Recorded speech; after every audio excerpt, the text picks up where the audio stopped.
Etani bhikkhave rukamulani etani sunyagarani jahayata bhikkhave mapamadatta navo pacha vipatisarata ayam vo amhakang anusasananti.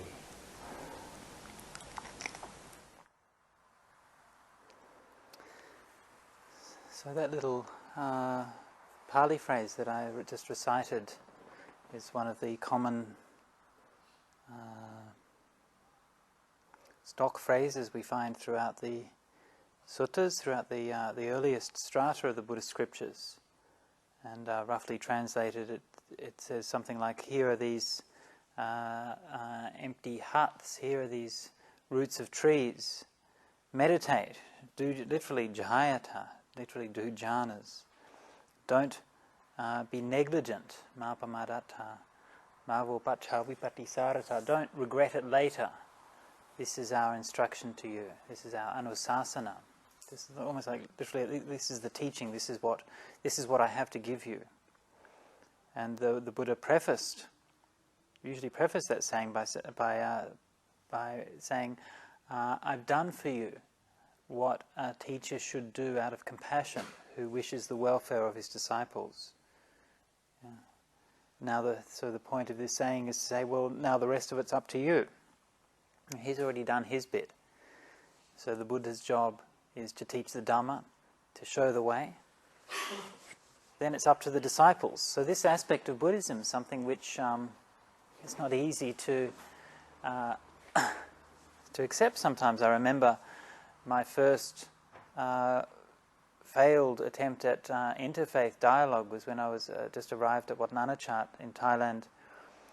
And I'd been there for a few weeks, and I didn't know much about Buddhism at the time, and there was a group of Christians came along to the monastery and stayed there for a while. I can't remember what group they were from or anything about it, except that we met them one night and had a discussion about Buddhism and Christianity. And at the end of the discussion, one of the people said, one of the Christian people said, well, it seems that, really Buddhism and Christianity are pretty much both the same, because we both think that we have to rely on somebody else to save us. And all the Buddhists in the group kind of looked at each other and shook our heads. So, this is the thing. The Buddha points out the way, and we have to follow it. It's up to us. And that's a very I always think that's a very mature approach to take. That we can't ask too much of the Buddha. We think about the poor old Buddha. We have to have compassion for him. So much weight is put on his shoulders. He sits there, his back's still straight. He still manages to carry it with dignity, but there's so much weight of projection and expectation placed upon this one man. Yeah, he's only a bloke, right? I know it sounds a bit heretical, but it's true. Yeah, he's only one man, and so much expectation that, it's like the word Buddha. It's almost like this magical word, which kind of evokes so much a kind of a resonance.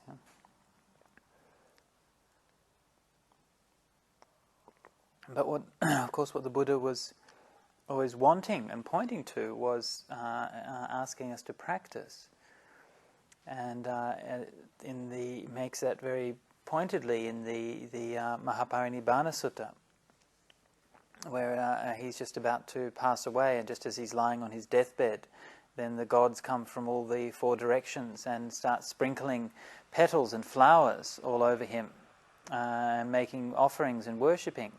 And the Buddha says, well, this isn't the proper way to worship the Tathagata, to worship the Buddha, but anybody who practices the way that I've taught, they're the one who really worships the Tathagata.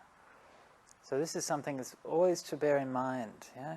And we do the external forms of Buddhism, the bowing and the shrines, and these are very beautiful, simple forms, yeah.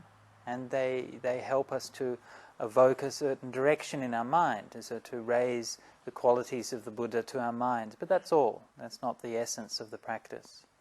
Actually, we don't need to do any of those kinds of things. In the earliest times in Buddhism, for hundreds of years they never had any Buddha images. Yeah? So this was an invention nearly 500 years after the Buddha passed away, before they started to invent images of the Buddha.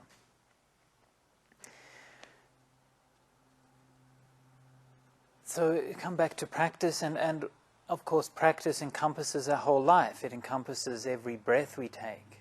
It encompasses each step we make. It encompasses every word that we speak to others.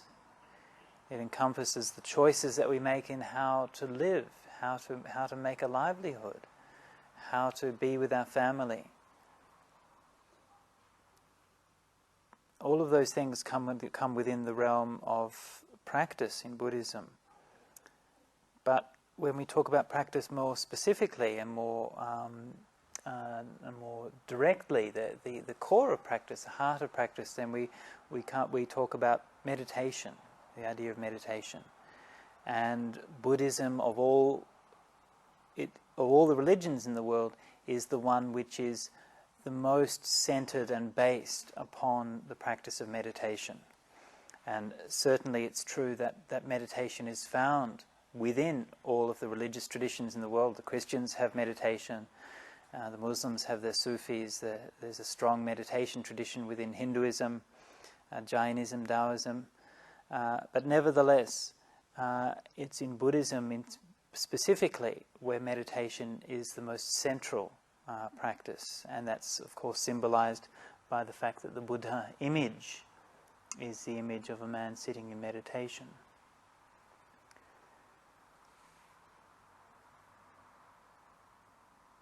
Now, when we come to talk about meditation, of course, there are many different aspects to that, and many things to be said and to be learnt and to be practiced. And what I'd like to focus on for tonight, I was reminded that we had our event, all-night meditation sit just the other night, last Saturday night, and we called it the Jhana-thon. And that was a bit kind of slightly tongue-in-cheek phrase. It was just kind of rolled off the tongue better than meditate-a-thon. It didn't quite work all that well. It's a bit kind of clumsy. So Jhana-thon sort of got a nice ring to it. And, well, we hope that some of the people sitting there managed to get into jhanas. And what I'd like to talk a bit about tonight is this question of jhanas. It was raised last week's talk, and we discussed it a little bit then, but I'd just like to talk a little bit more about it for tonight. Now, when we talk about jhana, this is a Pali word, which Sanskrit form of it is dhyana. In Thai they say chan. In Chinese they also say chan. In Korean, son. In Japanese, of course, pronounced zen. And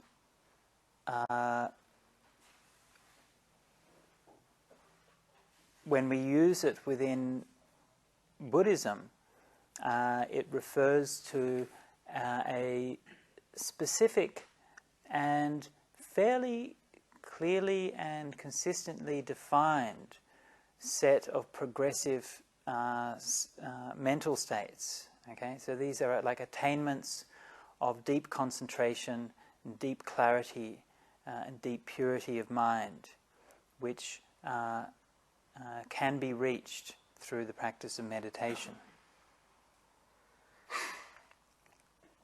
Now, there's some confusion about this because the word jhana in the Indic idiom is used in, of course, a variety of words. It's just a word, yeah? And it comes from a number of different roots which have kind of amalgamated in a particular form in the Pali language. But the kind of the deepest and I think most important root of the word jhana in the Indic sphere can be traced back as far as the Vedas, which were perhaps 1,000 years before the Buddha. And in the Vedas, the relevant root there is the root dhi, which is related to the word jhana. In the Sanskrit dhyana, you can sort of hear the similarity in dhi. For example, in the Gayatri mantra in the Rig Veda, which is the most famous of all the Vedic hymns and mantras, if I can remember the Gayatri mantra off the top of my head,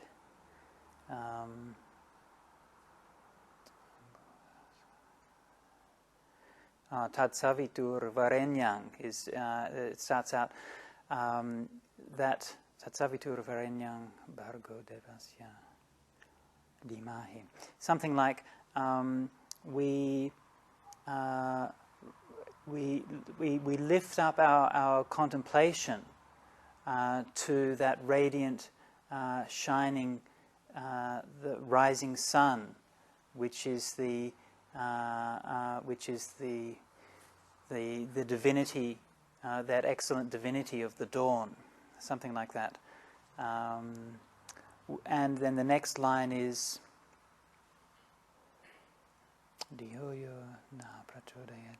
who is the one who inspires or uplifts our thought or uplifts our mind, something like that. So the idea is that there's a contemplation of the sun and the dawning radiance, which is conceived as being a divine force, which is uplifting and raising one's mind or one's consciousness. And the word that's used for the mind or consciousness in that context is the word dhi, or the word which we have in Pali or in Buddhism as jhana. Okay, so this is you can see the origin of that is coming from. So this idea of the appearance of a radiant light, which is associated with the dawning of consciousness and the raising of the mind above the mundane, the expansion of consciousness.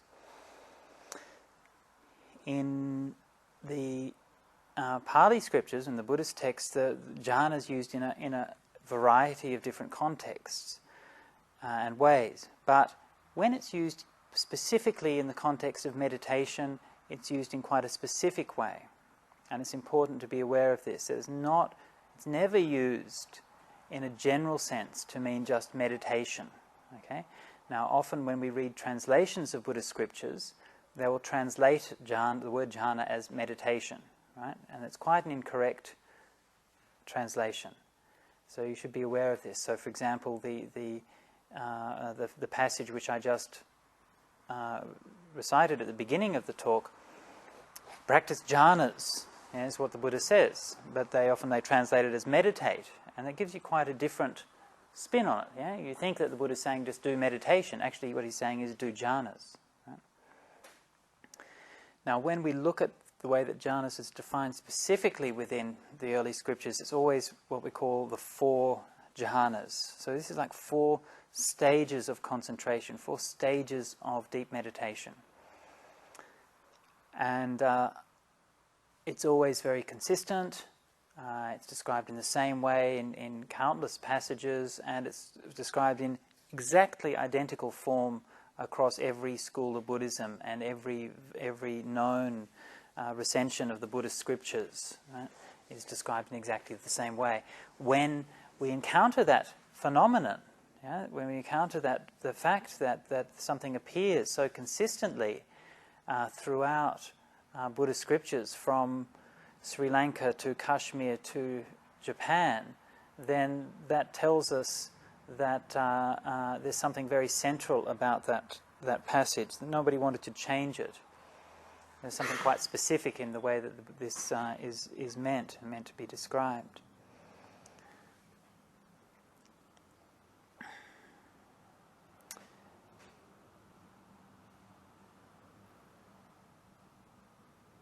When we're practicing our meditation,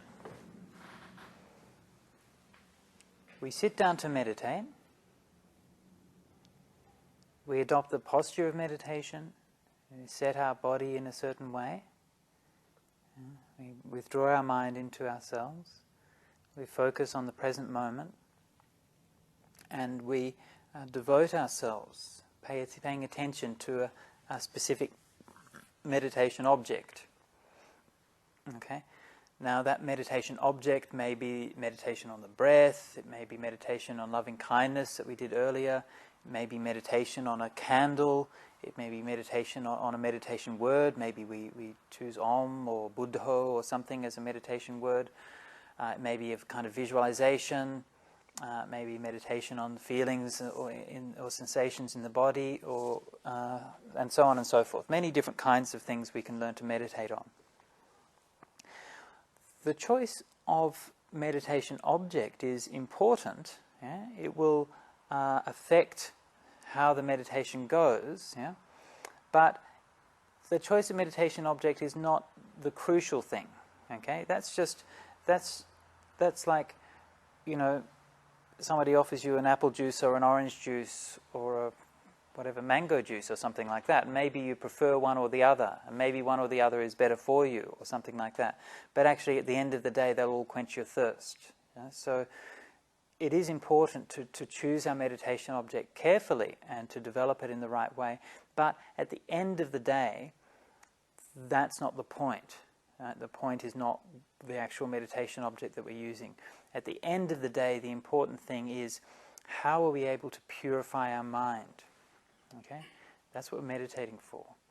We realize that the distress, the suffering, the anguish, the anxiety that we feel and experience in our life is because of the misuse of our mind. It's because of the presence in our mind of what we call kilesa.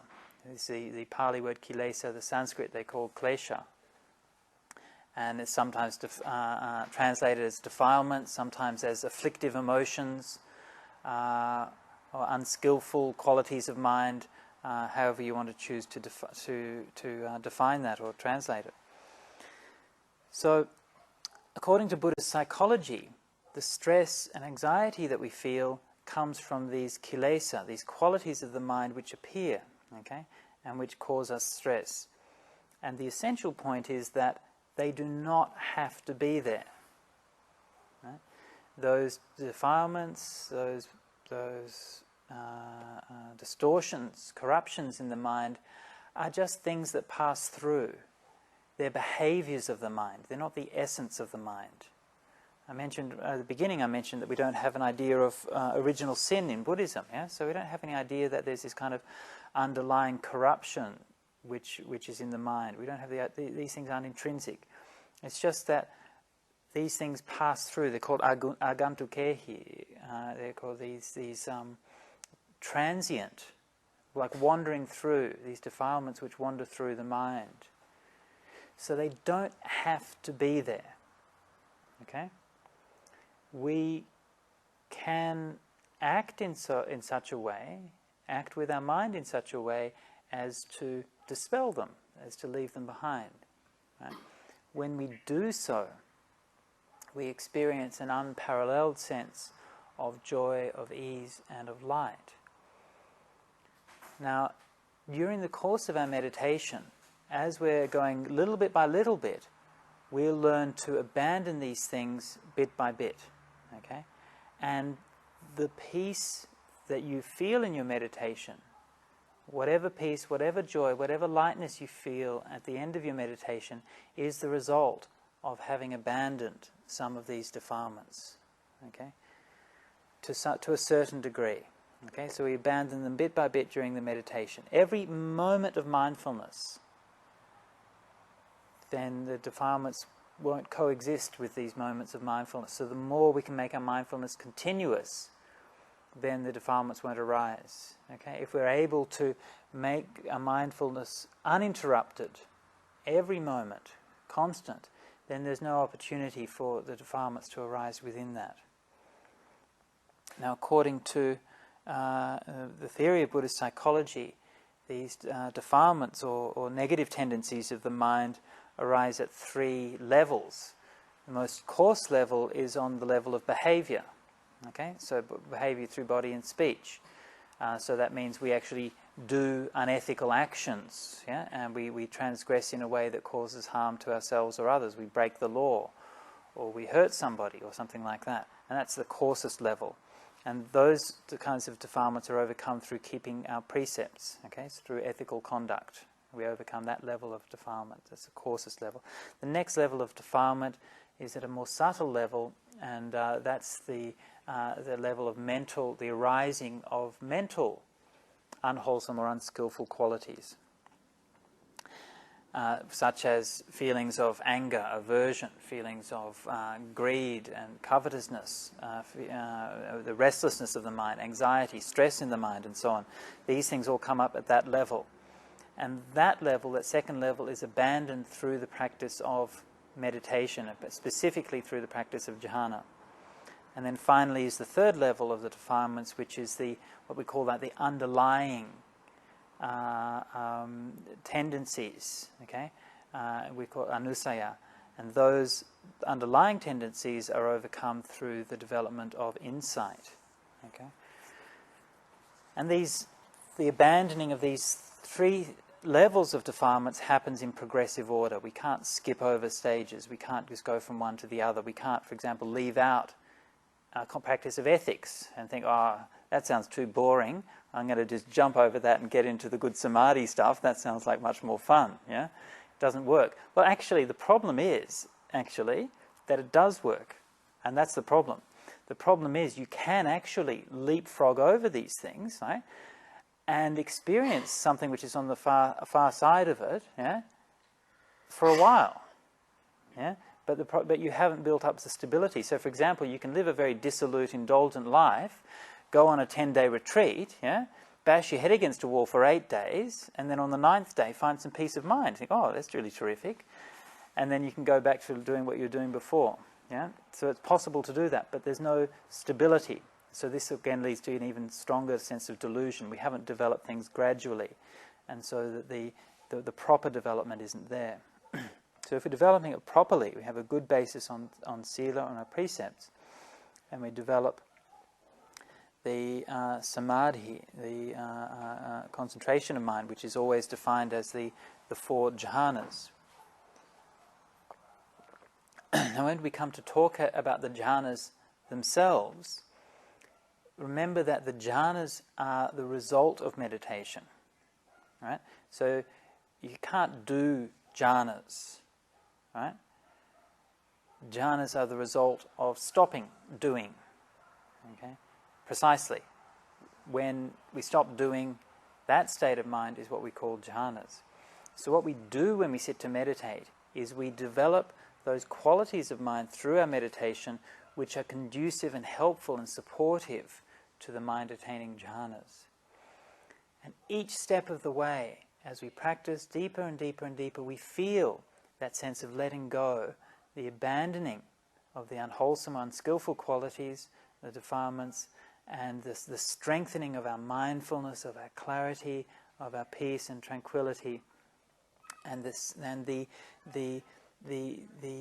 especially the important thing. Like, remember that simile. The simile is very powerful. From the Gayatri Mantra, I was just looking at that a few days ago. I was really struck by how powerful that was. That idea that the inspiration for the idea of the awakening mind, yeah, comes from the idea of the rising sun, yeah, and so we're seeing this. This is actually what it's like. The mind, when it becomes purified through meditation and through samadhi, actually begins to appear like the rising sun. Yeah? It begins to manifest itself as a sense of radiance. This is one of the most famous sayings of the Buddha, that when you abandon the defilements of the mind, the darknesses, obscurities of the mind, then the mind becomes radiant. Okay, through the practice of meditation, that's what happens. Now, during a meditation, if one's able to develop it to that stage, where all of the bad qualities of mind, the restlessness, the doubt, the worry, the anxiety, all of those things gradually get left behind, little by little drop away, and the focus on the meditation object becomes stronger. What happens is that it's as if one goes inside that place. You go inside the meditation object.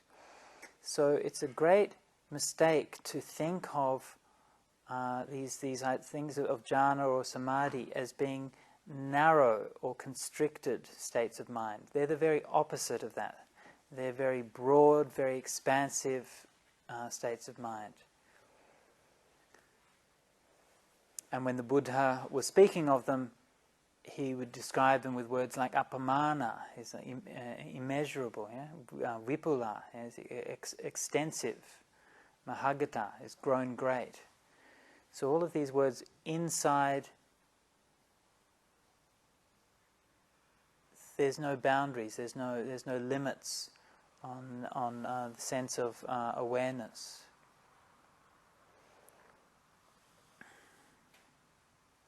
Now, as you develop meditation, one of the key points I want to get across here is that the experience of jhana is not something different from the tiny little bits of letting go which you do every time you sit in meditation. Okay? It's not something different in kind. It's just the perfection of that letting go. Letting go little bit by little bit. It's a beautiful phrase in the Pali, Vosagaramanankaritva labadi samadhing labadi citta saikagatang. Relying on letting go, one gains samadhi, one gains one-pointedness of mind. Yeah? So relying on letting go, Vosagaramanankaritva. So the practice of jhana is not the practice of getting attached to something, of grabbing hold of something, of identifying with something. It comes from the practice of letting go, allowing the mind to find its natural course.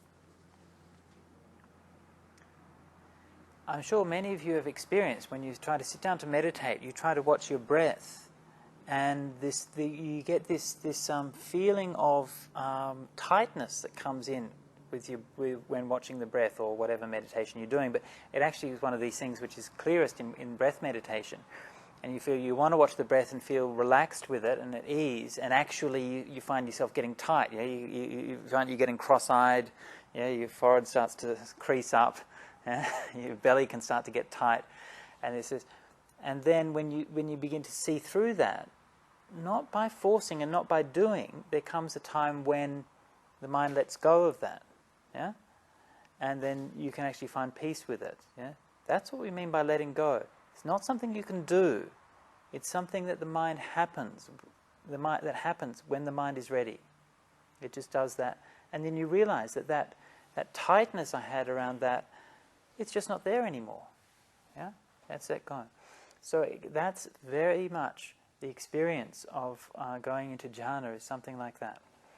That it's not that feeling of tightness and attachment around one's meditation will keep on recurring.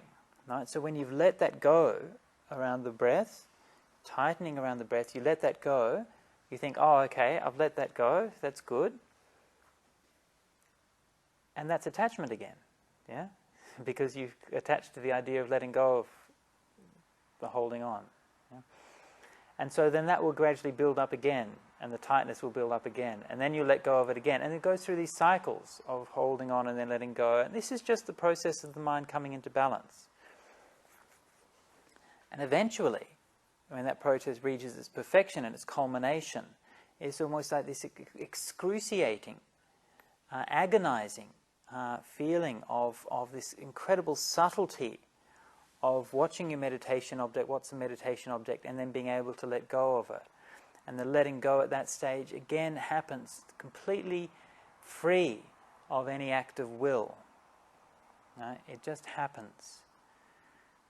Having said which, it is true that people who are very skilled in meditation can make determinations around these things, okay? So that they can say, I'm going to sit here, I'm going to go into first jhana for half an hour, and then I'm going to come out of it, okay? So it's possible to do that for somebody who's very skilled, yeah? But when we're developing it, when we're first coming to that, then we can't do it like that. Yeah? That would create too much of a force in the mind, and also tends to create a lot of delusion. If we have expectations about what we want to get, we'll convince ourselves that we've got something that we haven't had. Okay? So this is very important to remember. particularly when we start talking about jhanas or any kind of state of meditation. Like you may have noticed that if you come along to my talks regularly, I don't talk about these things all that often in Dhamma talks. And one of the reasons is because as soon as we start talking about it a lot, invariably you get a lot of overestimation. Okay? And as soon as you start talking about any kind of stage of meditation, people get attached to the idea of it. And you develop a culture where people are trying to get a particular stage rather than realizing the point of it is to be able to understand your own mind and to let go of your own defilements, not to get some kind of stage so you can compare with each other and compete. All right? But the only reason we talk about these stages is to give a roadmap, so we've got an idea, so we can check how we're going and where we can go in future. That's all. Okay? So it's just a practical, it's a pragmatic guidance that gives us some direction and some orientation in our practice. Now, when that time of reaching the jhana happens, we usually come after we've been sitting for a long time, becomes more and more peaceful, we develop the meditation object, the meditation transforms itself into light. We see what we call the nimitta, a bright vision or light or radiance appears in our mind. But when that first appears, there's still a sense of separation. Okay, so it's still me over here contemplating that nimitta over there. Now, when that nimitta is very bright and very powerful and very stable, we call that the patibhaga nimitta, and that comes into the mind like the rising sun.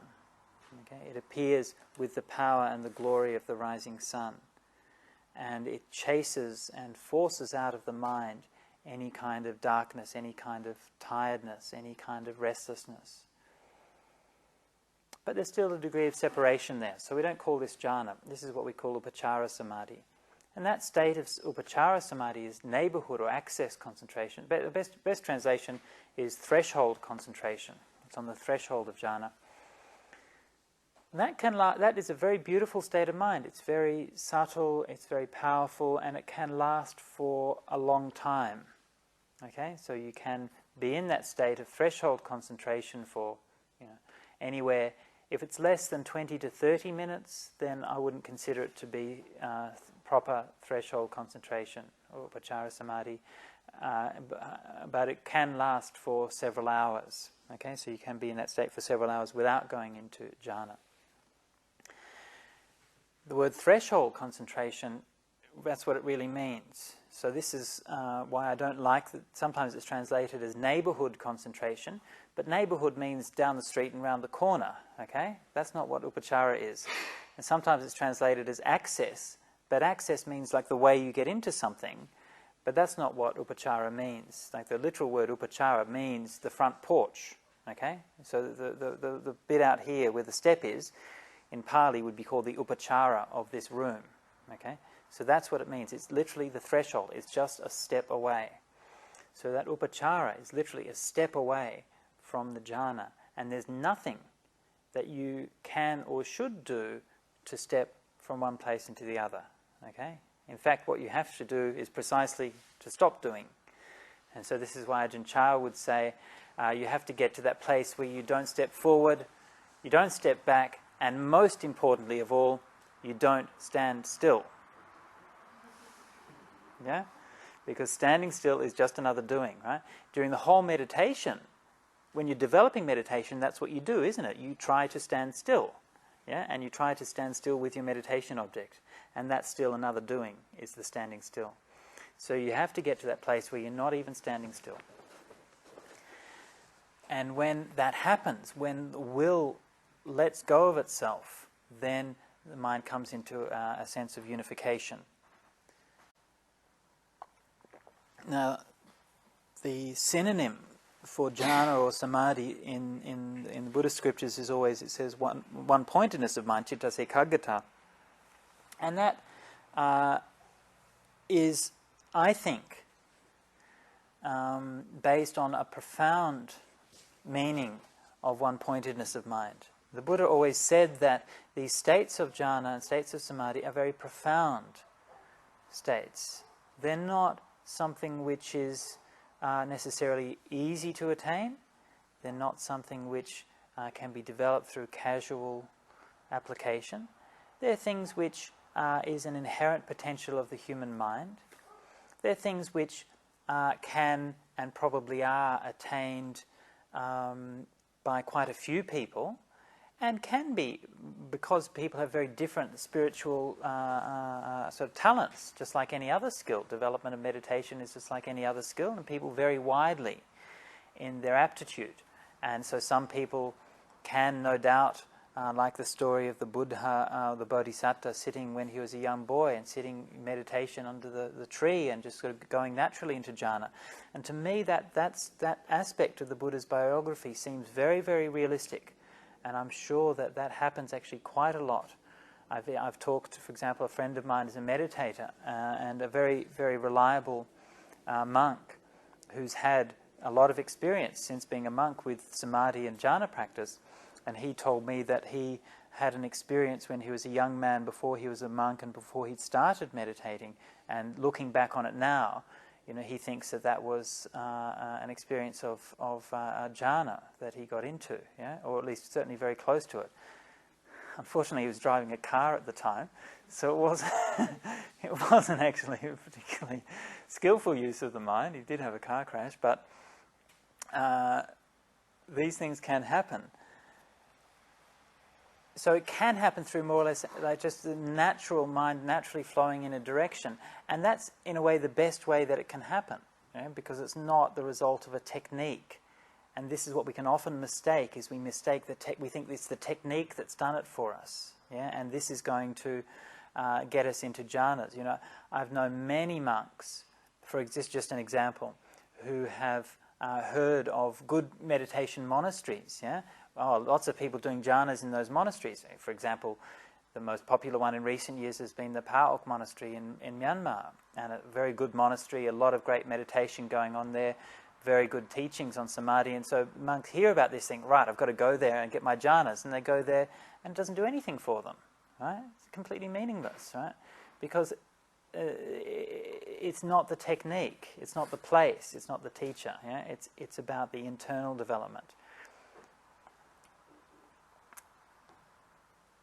It's not to say that those conditions shouldn't be there, but it's just to say you can't mistake those externals for the actual real work is the work that we're doing inside. So the trick to it, even though I think it's quite not uncommon that people might slip into a jhana by accident, the trick to it is to be able to repeat it, to develop it, to do it regularly. This is the important thing. And so this just is practice. There's nothing really that you can do to make that happen. But nevertheless, there are some things that we can do that will support that and support us to be able to develop jhana more regularly. One important thing is to maintain a regularity and an evenness in practice. Okay. Another important thing is the development of samatha and vipassana in balance. Okay?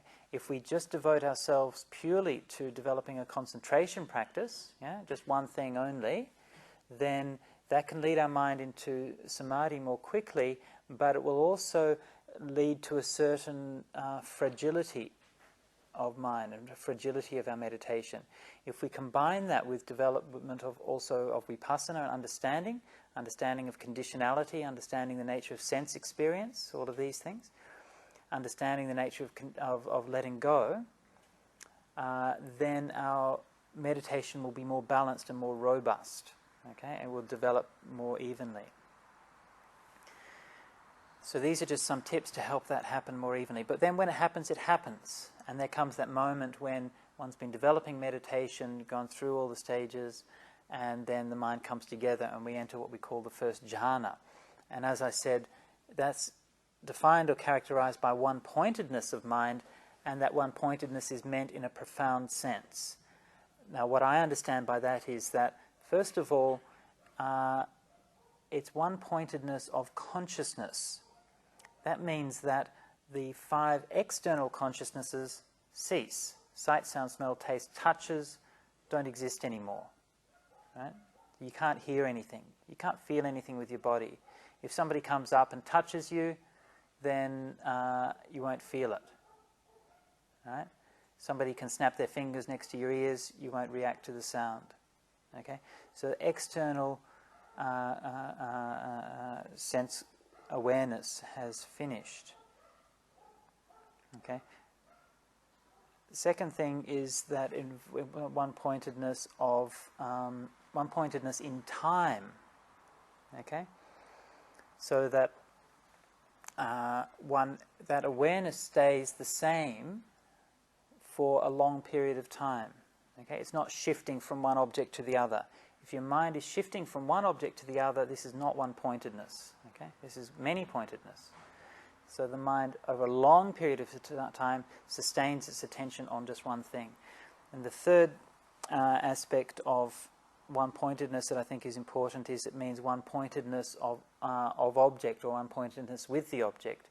And that means that there's no sense of separation between the consciousness, the observing consciousness, and the actual object itself. Okay, that sense of separation dissolves. One becomes one with the object. So all of these three, of course you're not sitting there analysing these things as they happen. It's just an experience.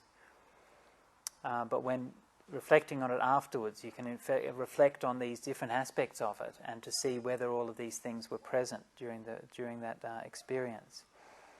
Now, in that first jhana is the weakest level of what we call samadhi, or right samadhi. There's still a subtle movement of the mind. A subtle, Ajahn Brahm describes it as a wobbling of the mind. Okay. Now, the technical term for this in Pali we call vitaka vichara. What vitaka vichara means in this context is that basically it's that the mind is has come together with the object, yeah. Okay, but because it's still close to ordinary consciousness and close to the world of the five senses, it's still not completely confident in that. Okay. It's still not completely confident in that. And so it tends to push a little bit. Okay? So it's just pushing on, the mind's still pushing onto the object. It's a little bit doesn't want to let go of it. And because it's pushing onto it, there's still a very subtle kind of residual force there. And then when the mind pushes, then the object kind of recedes a little bit. And then the mind comes in again and pushes onto it again, and the mind recedes a little bit. So this is a subtle rhythm or wobble about it. It's not kind of breaking the one-pointedness, but it's just almost like massaging the object as it's done. I mean, it's described as similes like the kind of the flapping of the bird's wing or something like that are used. There's almost this kind of slight rubbing of the object is that kind of vitaka vichara. That's the characteristic of the first jhana. And again, Ajahn Brahm describes it as being like a tennis ball. Okay, it's perfectly round and smooth and so on, but it's a bit fuzzy on the edges, and it's a bit kind of wobbly if you press it. Yeah. So the first jhana is a bit like a tennis ball. Second jhana, mind is characterized by complete one-pointedness and great internal confidence and clarity. And so again, Ajahn Brahm describes that as being like a bowling ball. Okay. So it's completely round and defined, and there's no ambiguity at all. So this is the second jhana. That wobbling ceases. The wobbling of vitaka vichara ceases completely, and the mind is characterized by a sense of rapture, which is an uplift in the mind, and also bliss. Okay. Now these two terms, the rapture and bliss, are two different words for the emotional tone of the experience. Okay? Now think about drinking a glass of champagne. Okay? You drink a glass of champagne, the fizziness of it is the rapture. Okay? And the richness of it, or the sweetness of it, is the bliss. Okay? There's two different aspects. Okay? And that's what rapture and bliss is, piti sukha. So second jhana, both of those things are there. Then after some time, that fizziness, which is that sense of slight uplift within the body and the mind, is seen as being slightly agitating. And so that fades away, and one's left purely with the sense of tranquility and bliss. Okay? Now, and this is what we call the third jhana. In the third jhana, the feeling of bliss is similar to the second jhana. What's changed is our emotional response to that. So that, again, that feeling of rapture, the uplift, the fizz, is like an emotional response to the pleasant feeling. And it's a slightly excited emotional response to the pleasant feeling. Of course, excited is all relative, right? But slightly excited. Now that goes and one has an attitude of equanimity towards the pleasant feeling. And this is what we call third jhana. Okay. Now, it's interesting to contemplate like how stable or how pure these different jhanic experiences are, and each one of these experiences, according to the Buddhist cosmology, corresponds with a particular realm of rebirth. So if you get into first jhana, develop that regularly, you get born into the Brahma realms, okay, and you live there for an eon, right? So that's pretty good. An eon from the Big Bang to the Big Crunch. If you get into second jhana, you get 2 eons, right? If you get third jhana, you get 4 eons, okay? And if you get fourth jhana, you get 500 eons, okay? So that's very interesting, eh? It's to show the difference in the level of stability of fourth jhana compared with the other ones. And that's because even that pleasant feeling, that very subtle pleasant feeling, has faded away as well. So there's complete, total equanimity, yeah, and mindfulness. Complete, total equanimity and mindfulness. And so this is described in terms, it's just like pure, bright mind, pure, bright consciousness. Okay.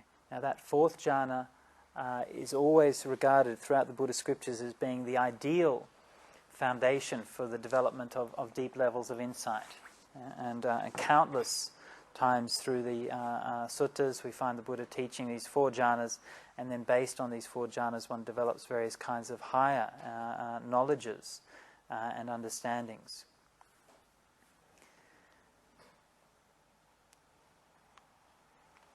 So I've given some indication of these experiences, of what they're like, and when we're talking about these things and when we're thinking about them, we need to maintain a balance in our understanding of it.